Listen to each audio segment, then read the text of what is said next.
Hello बच्चों, चलिए प्रश्न को पढ़ते हैं और समझते हैं। मान ज्ञात कीजिए। हमें एक सीमा दी हुई है, लिमिट एच का मान 0 की ओर अग्रसर, वर्गमूल में x प्लस एच माइनस वर्गमूल x और पूरे के बटे में है h। प्रश्न को हल करने से पहले हम प्रश्न के लिए मुख्य अवधारणा लिख लेते हैं। तो प्रश्न की मुख्य अवधारणा, जिसकी सहायता से हम इस प्रश्न को हल करेंगे।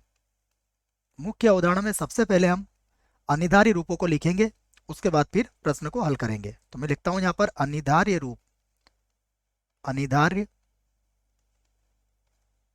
रूप, ये 7 अनिर्धारित रूप होते हैं। पहला रूप होता है इसमें 0/0। दूसरा होता है अनंत बटा अनंत। तीसरा होता है 0 गुणा अनंत। उसके बाद अनंत माइनस अनंत। उसके बाद 1 की घातांक अनंत। उसके बाद होता है अनंत की घातांक 0। और फिर होता है 0 की घातांक 0। ये 7 अनिर्धारित रूप होते हैं, इनकी जानकारी आपको होना चाहिए।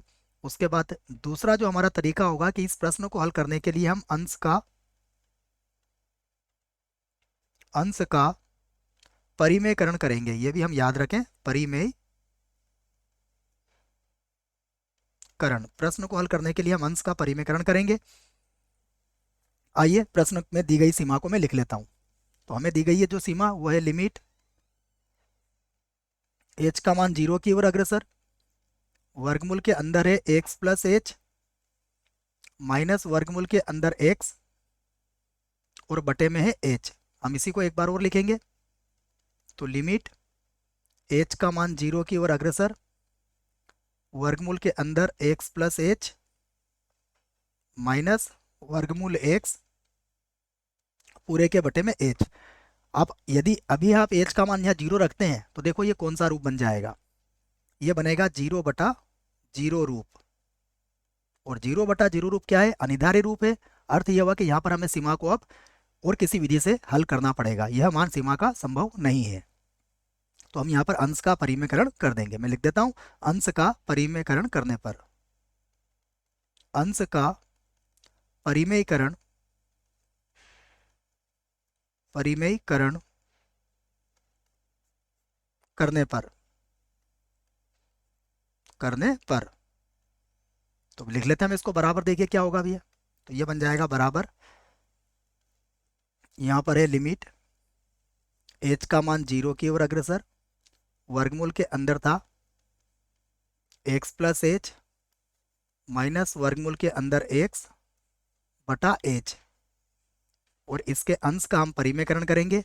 तो इसमें गुणा करेंगे वर्गमूल x प्लस एच, और यहाँ चिन्ह प्लस का हो जाएगा, माइनस है तो, और इसी का नीचे भी गुणा कर लेंगे। तो ये होगा वर्गमूल के अंदर x प्लस एच और प्लस हो जाएगा वर्गमूल x।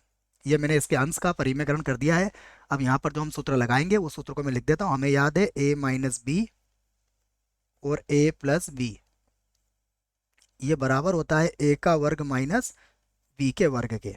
तो इस सूत्र की सहायता से अब हम इसे लिखेंगे बराबर लिमिट h का मान 0 की ओर अग्रसर है। और देखो ये सूत्र बन जाएगा a minus b a plus b. तो जब इनका वर्ग करेंगे तो इनका वर्गमूल हट जाएगा। तो ये होगा x प्लस एच और यहाँ हो जाएगा माइनस x, ये बन जाएगा।